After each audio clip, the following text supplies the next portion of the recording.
بہت سی احادیث میں جو اس آخری زمانے کی علامات کے بارے میں جو آگاہیاں آپ نے دی ہیں، ان میں ایک اور آگاہی بلکہ خوشخبری ایک ایسی شخصیت کے بارے میں ہے کہ جو ظلم و انصاف اور برائی کی طاقتوں کے خلاف ایک فیصلہ کن اور کامیاب جنگ لڑے گا۔ یہ بہت اہم بات ہے۔ میں نے یہ بھی مناسب سمجھا کہ فتنہ دجال اور دجال کے تذکرے سے پہلے میں وہ علامات ذکر کر دوں کچھ اور بھی، تاکہ ذرا ذہن اور زیادہ یکسو ہو جائے اور ہم سمجھیں کہ اس دور میں اور کیا کیا آنے والا ہے۔ ایک حدیث میرے سامنے ہے، سیدنا ابو سعید خدری رضی اللہ عنہ سے روایت ہے، کہتے ہیں کہ اللہ کے رسول صلی اللہ علیہ وسلم نے ارشاد فرمایا،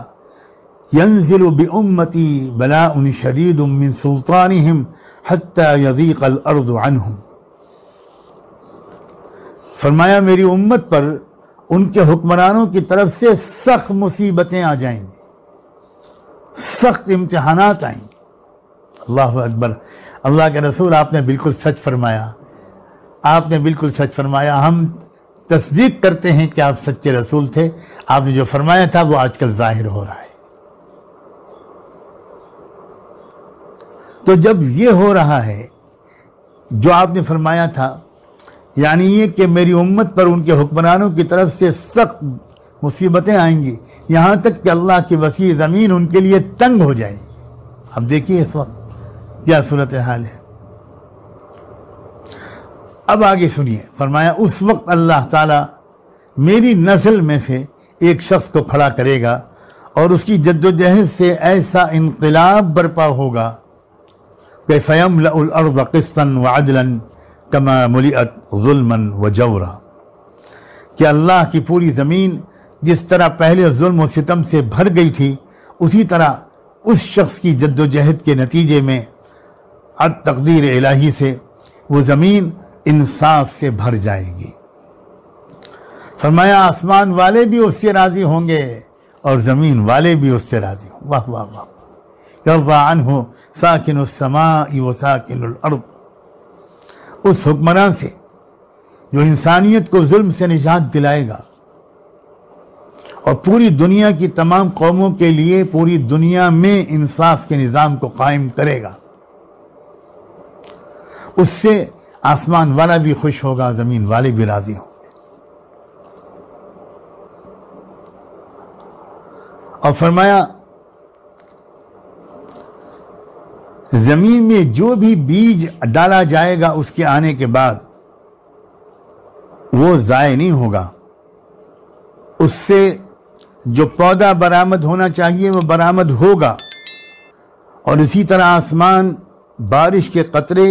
روک کر نہیں رکھے گا بلکہ ان کو خوب برسائے گا۔ ایسی بہت سی احادیث ہیں جن احادیث کے مجموعے سے یہ بات سامنے آتی ہے کہ اللہ کے رسول صلی اللہ علیہ وآلہ وسلم یہ بات بھی بتا کر گئے ہیں کہ جب ظلم بہت زیادہ بڑھنے لگے گا تو پھر ایک ایسی شخصیت امت کو اور انسانیت کو عطا ہوگی۔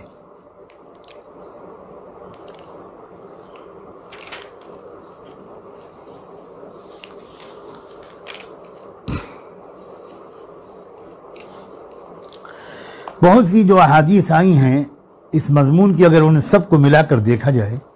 میں ان سب کو یا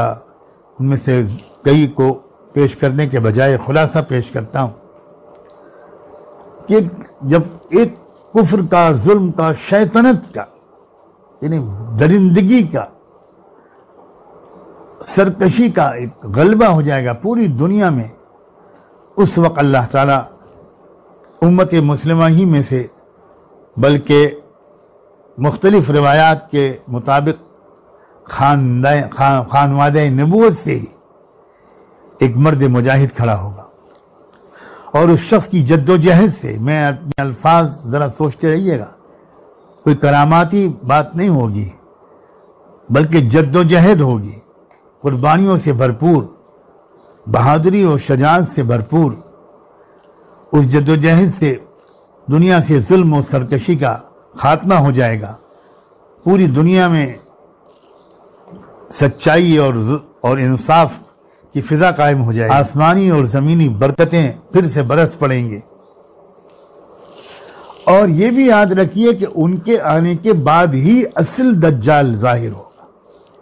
دجال سے پہلے امام مہدی کا آنا یہ صحیح احادیث سے ثابت ہے۔ یعنی ایک لشکر ادھر منظم ہو جائے گا، اور جن کے ساتھ پوری دنیا کے وہ لوگ جو اس مشکل دور میں بھی ظلم کے سامنے جنہوں نے سر نہیں جھکایا، جو مقابلہ کرتے رہے، وہی جمع ہو جائیں گے ان کے ساتھ۔ یہ بہت اہم بات ہے، یہ بہت اہم بات ہے۔ اس کے بارے میں میں بار بار باخبر کرتا رہوں گا انشاءاللہ، کیونکہ یہ صاف معلوم ہوتا ہے کہ یہ ایک طرح سے ایسا نہیں ہے کہ لوگ اپنے عافیت قدوں سے نکل آئیں گے، لوگ اپنے بزنس مال سے نکل آئیں گے، لوگ شادی کے فنکشنوں سے نکل کر ان کے ساتھ جڑ جائیں گے۔ ایسا نہیں لگتا، ایسا بالکل نہیں لگتا۔ حدیثوں میں تو جو بات صاف آتی ہے وہ تو یہ الفاظ بھی آئے ہیں، صحیح مسلم کی روایت ہے، حضرت جابر راوی ہیں، وہ ارشاد فرماتے ہیں کہ اللہ کے رسول صلی اللہ علیہ وسلم نے ارشاد فرمایا لا تزال طائفة من امتی یقاتلون علی الحق ظاہرین الى یوم القیامہ قال فینزل عیسی بن مریم فیقول امیرهم تعال صل لنا فیقول لا ان بعضکم علی بعض امراء تکرمت اللہ هذه الامہ۔ فرمایا میری امت میں ایک گروہ ایسا رہے گا جو ہمیشہ حق کے لیے لڑتا رہے گا۔ اے رب کریم ہم سب کو اس میں شامل ہونے کی توفیق عطا فرما۔ یہ بہت اہم جملہ ہے، بہت اہم جملہ ہے۔ بہت سے لوگ سوچتے ہیں، بہت سے لوگ پوچھتے ہیں کہ اس دور میں ہمیں کیا کرنا چاہیے، تو اللہ ہم کو اہل ہمت اور عزیمت والوں میں سے بنا دے۔ تو ان کو تو یہ کرنا چاہیے کہ وہ اپنے اپنے مقام پر اپنے اپنے امکانات کے مطابق وہ انصاف کے قائم کرنے کی جد و جہد کرتے رہیں، تماشائی نہ بنے، بنا کسی عذر کے صرف گوشہ عافیت تلاش نہ کریں، ہمت سے کام لیں، ہمت سے کام لیں۔ یہ دور ہمتوں کے بڑھانے کا دور ہے۔ اس دور میں کمزور ایمان کی وجہ سے، شکست خوردگی کے نفسیات کی وجہ سے اور قرآن و سنت سے براہ راست رہنمائی لینے کے بجائے اپنی عقل سے، دانشوری سے رہنمائی لینے کی وجہ سے اس طرح کے مشورے ہمارے بہت سے دانشور حضرات قوم کو یہ دینے لگے ہیں کہ بھائی یہ جو وقت ہے یہ ریٹریٹ کا وقت ہے۔ ریٹریٹ کا لفظ بول رہے ہیں، یہ ریٹریٹ کا وقت ہے، یہ بس پیچھے ہٹ جانے کا وقت ہے۔ کسی کے لیے عذر شرعی ہو تو بات اس کے لیے کی الگ ہے، اس کو عام رہنمائی نہیں قرار دیا جانا چاہیے۔ ہمارے امت میں ایک اچھا حصہ ان لوگوں کا ہمیشہ رہنا چاہیے جو اپنے اپنے وقت میں بہت سوچ سمجھ کر عقل و دانشمندی کے مطابق ریزسٹ کریں۔ ریزسٹنس کی ضرورت ہے، صرف ریٹریٹ کرنے کی ضرورت نہیں ہے، اور یہ ریزسٹنس ہی والے ہوں گے جن کو آخر میں اس فیصلہ کن معرکے میں شرکت کی سعادت ملے گی۔ اور اتنا بابرکت گروہ ہوگا وہ، آپ سوچئے ذرا کتنا خوش نصیب گروہ ہوگا کہ اس کی امامت کے لیے اس کا امام یعنی امام مہدی مصلی پر کھڑے ہو جائیں گے، اور ٹھیک اسی وقت حضرت عیسیٰ علیہ السلام آسمانوں سے اتر کر تشریف لائیں گے۔ تو حضرت عیسیٰ علیہ السلام کو دیکھ کر وہ امام جو اسی امت کا ایک فرد ہوگا، وہ آسمانوں سے اترا ہوا کوئی شخص نہیں ہوگا، وہ ہمارے درمیان پیدا ہونے والا ایک نیک صالح شخص ہوگا جس کو اللہ پوری دنیا میں انصاف کے نظام کو قائم کرنے کے لیے ہمت اور صلاحیت عطا فرمائے گا. وہ مصلی پر کھڑا ہو چکا ہوگا امامت کے لیے، لیکن وہ دیکھے گا کہ عیسیٰ علیہ السلام آ گئے تو وہ پیچھے ہٹ کر کہے گا کہ آپ تشریف لائیے، آپ امامت کیجئے.